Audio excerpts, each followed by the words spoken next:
જન્મજયંતિ નિમિત્તે એકતા માર્ચ પદયાત્રાનું આયોજન સાંસદ હરિભાઈ પટેલે સરદારના રજવાડા વિલીનીકરણના કાર્યને બિરદાવ્યું. અખંડ ભારતના શિલ્પી સરદાર વલ્લભભાઈ પટેલની 150મી જન્મજયંતિના ઉપલક્ષમાં મહેસાણા જિલ્લા વહીવટીતંત્ર દ્વારા એકતા માર્ચ પદયાત્રાનું સફળ આયોજન કરવામાં આવ્યું હતું. એનજી શાળાથી મોઢેરા વર્તુળ સુધી યોજાયેલી આ યાત્રાને જિલ્લા પંચાયત પ્રમુખ, સ્થાનિક લોકસભા સાંસદ અને ધારાસભ્ય સહિતના અગ્રણી મહાનુભાવોએ લીલી ઝંડી આપી પ્રસ્થાન કરાવ્યું હતું. આ રાષ્ટ્રીય એકતાની અભિવ્યક્તિના કાર્યક્રમમાં શાળા કોલેજના વિદ્યાર્થીઓ સહિત મોટી સંખ્યામાં નગરજનોએ ઉત્સાહભેર ભાગ લીધો હતો. આ પ્રસંગે ઉપસ્થિત લોકસભા સાંસદ શ્રી હરિભાઈ પટેલે પોતાના વક્તવ્યમાં સરદાર પટેલના 562 જેટલા દેશી રજવાડાઓના વિલીનીકરણના ઐતિહાસિક કાર્યને ભાવપૂર્વક યાદ કર્યું હતું.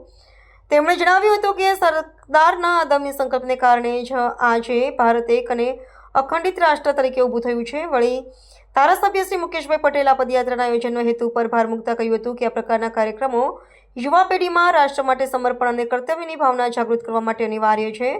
સમગ્ર યાત્રા દરમિયાન યુવાનો અને નાગરિકોએ સરદાર પટેલ અમર રહો જેવા રાષ્ટ્રપ્રેમના ગગનભેદી નારા લગાવ્યા હતા. આ પદયાત્રા થકી મહેસાણાના નાગરિકોએ રાષ્ટ્રીય એકતા પ્રત્યેની પોતાની પ્રતિબદ્ધતા વ્યક્ત કરી હતી. વહીવટીતંત્ર દ્વારા યોજાયેલું આ પ્રેરક આયોજન જિલ્લાના નાગરિકોને સરદાર પટેલના આદર્શોમાંથી પ્રેરણા લેવા માટેનું માધ્યમ બન્યું હતું.